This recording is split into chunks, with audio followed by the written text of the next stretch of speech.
അമ്മ എന്തിനാ അമ്മ ഇങ്ങനെ നോക്കുന്നേ? അമ്മയ്ക്ക് എന്നെ വിശ്വാസമില്ലേ? കൊള്ളാം.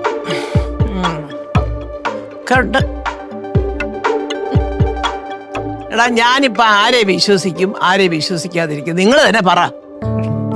എന്റെ പൊന്നമ്മ, ഞാൻ അത്രക്കാരനല്ല. അമ്മയ്ക്ക് അറിയാല്ല എന്നെ. അപ്പൊ അതിന്റെ അർത്ഥം എന്തോ ചേട്ടാ? ഞാൻ അത്രക്കാരനാണ് എന്നല്ലേ? എടാ ഞാൻ അങ്ങനെ പറഞ്ഞില്ലല്ലോ. ഞാൻ എന്റെ ഭാഗം ക്ലിയർ ആക്കിയതല്ലേ. ഏട്ടൻ ജന്മം കൊണ്ട് എന്റെ ഏട്ടനായിരിക്കും. അപ്പൊ നിങ്ങൾക്ക് എപ്പോഴുള്ളൊരു പരിപാടിയാണ് കൂടെ നിൽക്കുന്ന ആളുടെ കാലങ്ങ് വാരുക എന്നുള്ളത്. എടാ ഞാൻ കാല് വാരിയതല്ല, എന്റെ സത്യസന്ധത ഞാൻ വെളിപ്പെടുത്തിയതാണ്. സത്യസന്ധത നിങ്ങൾ വെളിപ്പെടുത്തിക്കോ, പക്ഷെ കൂടെ നിൽക്കുന്നവർക്ക് അത് ബുദ്ധിമുട്ടാവരുത്. അയ്യോ, ഇനി ഇതിന്റെ പേര് രണ്ടും കൂടെ കിടന്ന് അടിക്കാതെ. എടാ ആ ന്യൂസിന്റെ കാര്യം വല്ലതും ഒക്കെ ഒന്ന് പോയി അന്വേഷിക്ക്.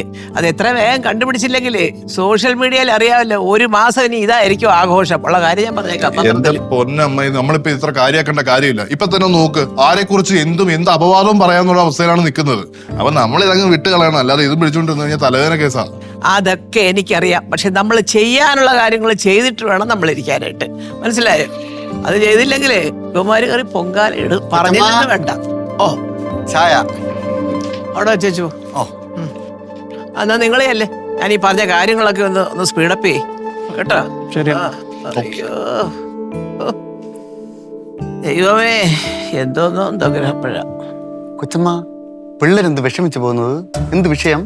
വിഷമിച്ചു പോന്നു? ആ നീ അവര് തരുന്ന വിഷമം കൂടാതെ നീയും കൂടെ ടെൻഷൻ തരാൻ വേണ്ടി വന്നാണോ ചായ കൊണ്ട്?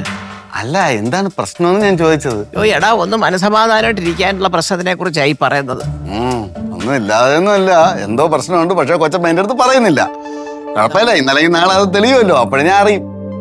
എടാ എനിക്കൊരു സ്വല്പം മനസമാധാനം വേണം, മനസ്സിലായി? സന്തോഷം വേണം. എനിക്ക് യുവമാരുമായിട്ട് വർത്താനം പറഞ്ഞാൽ അത് കിട്ടത്തില്ല. അതുകൊണ്ടാണ് ഇറക്കി വിട്ടത്. ഇനി അപ്പൊ നീ കയറി വന്ന് കിടന്ന് വായ പിടിക്കാതെ. കൊച്ചമ്മ പേടിക്കണ്ട. ആ സമാധാനത്തിന് വേണ്ടിട്ട് ചിരിക്കാൻ വേണ്ടിട്ട് ഞാൻ ഒരു സംഭവം പറയാം. ഒരു തമാശ ഇപ്പൊ ഇന്ന് നടന്ന സംഭവം പറയട്ടാ. തമാശ? നീ അതെ, നിന്റെ തമാശ നന്നായിരിക്കുകയും ചെയ്യും. അല്ല കൊച്ചമ്മ, ഈ ടെൻഷൻ മാറാൻ നല്ലതാണ്. പറയട്ടാ. എന്തെങ്കിലും ആട്ടെ പറ. ഞാൻ ഇന്ന് നമ്മുടെ പീലി സുനിയുടെ കയ്യില് ഞാൻ നേരെ 500 കൊടുത്തിട്ട് പറഞ്ഞ് 300 രൂപയ്ക്ക് ചൂര തരാം. 300 രൂപയ്ക്ക് ചൂര എങ്ങ് തന്നെ. 300 രൂപയ്ക്ക് ചൂര തന്നിട്ട് ഞാൻ ബാക്കി 200 ഉണ്ടല്ലോ. 200 ചോദിച്ചപ്പോ അവൻ പറഞ്ഞു തരാനില്ല. അവൻ എന്നെ നോക്കി, ഞാനും ഒന്ന് നോക്കി. ഞാൻ പറഞ്ഞു 200 കൂടെ മീനിങ് എടുക്കാൻ പറഞ്ഞു. അവൻ അങ്ങ് ചമ്മി അവിടെ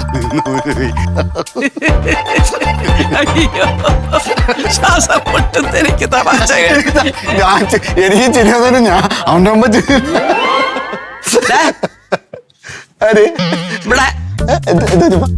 ഇതാണോ നിന്റെ തമാശ? അല്ല, അവൻ പ്രതികരിച്ചില്ല. അവിടെയാണ് എന്റെ തമാശ. മനസ്സിലായി. നിനക്ക് തമാശ.